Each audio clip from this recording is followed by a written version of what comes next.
اتنے حریص ہو گئے ہیں کہ اپنی غرض کے لیے اللہ کا نام بیچنے لگے، اسلام کو بیچنے لگے، اسلام کو داؤ پر لگا رہے ہیں، اللہ سے مخول کر رہے ہیں، جھوٹے فریبی۔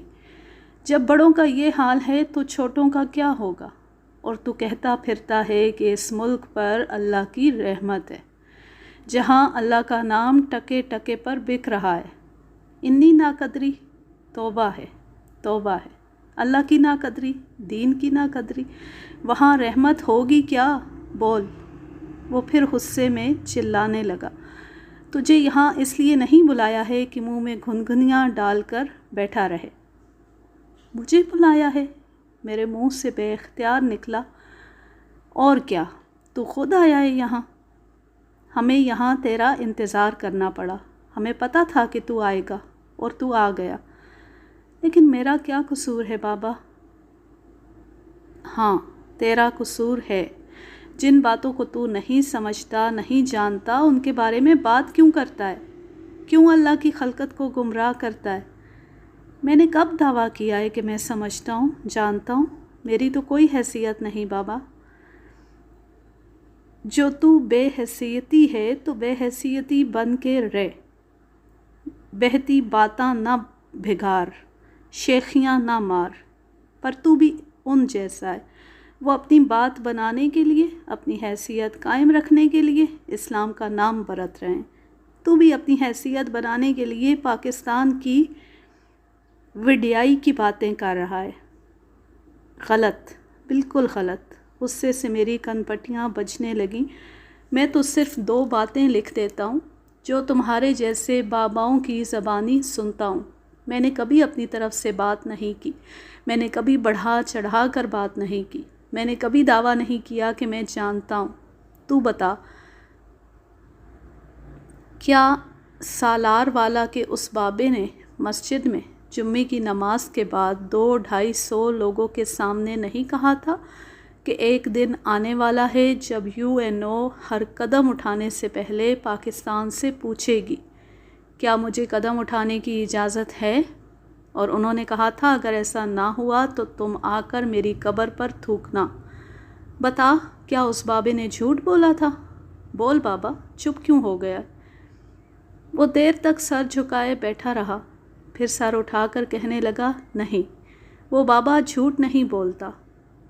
کیا نور پور کے بابے نے 250 سال پہلے نہیں کہا تھا کہ یہاں ایک اسلامی شہر آباد ہوگا جو عالم اسلام کا مرکز بنے گا؟ بول۔ کچھ توقف کے بعد اس نے کہا تھا۔ کیا وہ صدیوں سے، کیا 2 صدیوں سے بابے یہ کہتے نہیں آ رہے کہ ایک دن آنے والا ہے جب ساری دنیا میں اسلام کا ڈنکا بجے گا؟ وہ خاموش بیٹھا رہا۔ کیا مریڑ کے بابا نے، جس کے حضور مجھے بھیجا گیا تھا، پاکستان بننے سے پہلے شاہ دکن کو دعوت نہیں دی تھی کہ آ تجھے شہنشاہ ہند بنا دے؟ کیا دکن کے CNC پنڈی میں آ کر بابا سے نہیں ملے تھے؟ بابا نے نشاط ثانیہ کی خبر نہیں دی تھی؟ پاکستان مرکزی حیثیت کی بات نہیں کی تھی؟ بتا۔ میں غرایا۔ تو نہیں سمجھتا۔ بزرگوں کی باتیں برحق ہیں لیکن تجھ میں سمجھ کی کمی ہے۔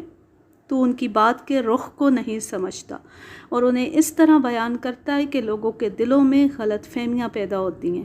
اللہ تجھے سمجھنے کی توفیق عطا فرمائے۔ دیکھ، پاکستان کی کوئی حیثیت نہیں، کچھ حیثیت نہیں، ایک چھوٹا سا، عام سا، غریب سا ملک۔ ساری اہمیت اللہ کے دین کی ہے۔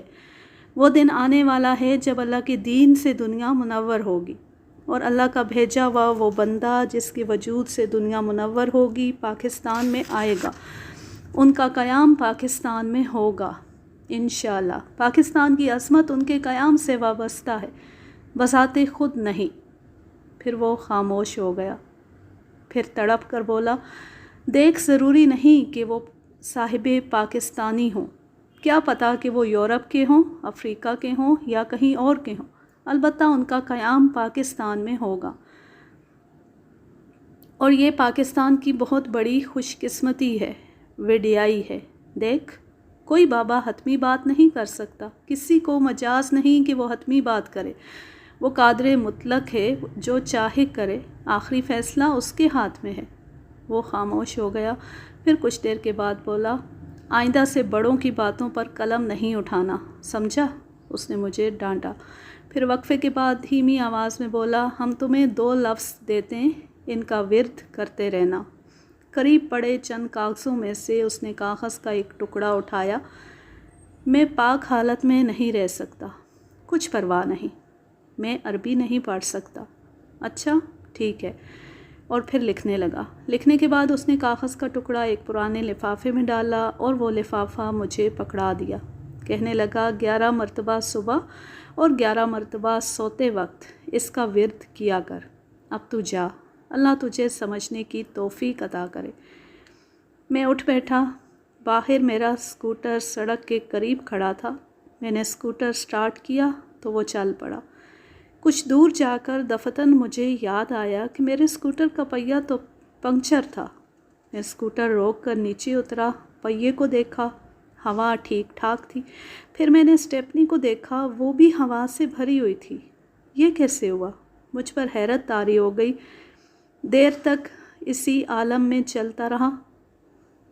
پھر جو نگاہ اٹھائی تو دیکھا کہ راستہ مانوس تھا۔ ساری رات میں سوچتا رہا، سمجھ میں نہ آئی۔ اگلی شام کو میں پھر اسکوٹر لے کر چل پڑا تاکہ اس سڑک کا پتہ لگاؤں جس پر میں غلطی سے مڑ گیا تھا۔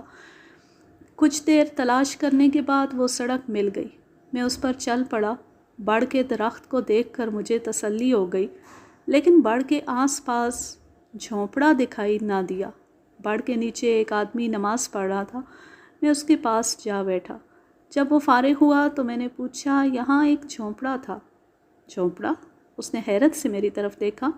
نہیں تو، یہاں کوئی جھونپڑا نہیں۔ تو ادھر کب آیا تھا؟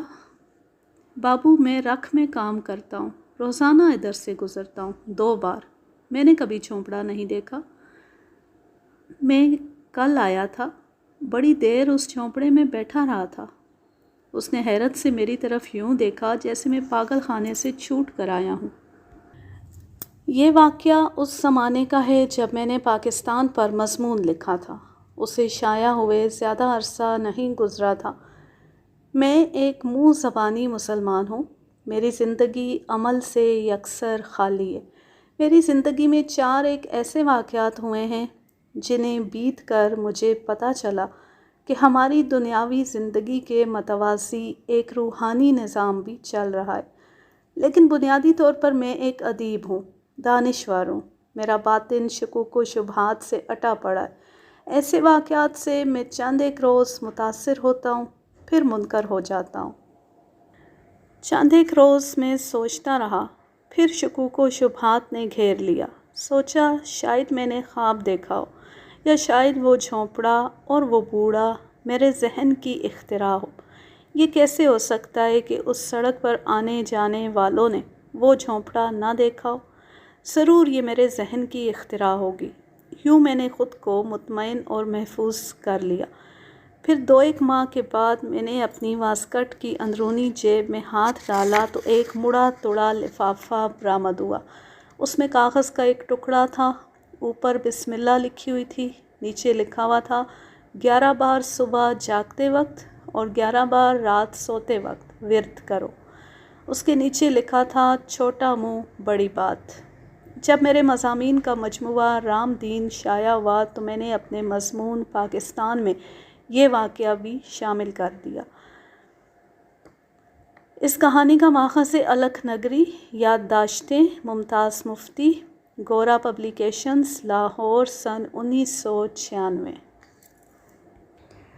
بہت ہی معنی خیز اور چشم کشا واقعہ ہے۔ اللہ پاک ہم سب کو ہدایت دے، آمین۔ اب میں لیتی ہوں آپ سے اجازت۔ جہاں رہیں خوش رہیں، شاد و آباد رہیں، ہنستے مسکراتے رہیں۔ اللہ حافظ، اللہ نگہبان۔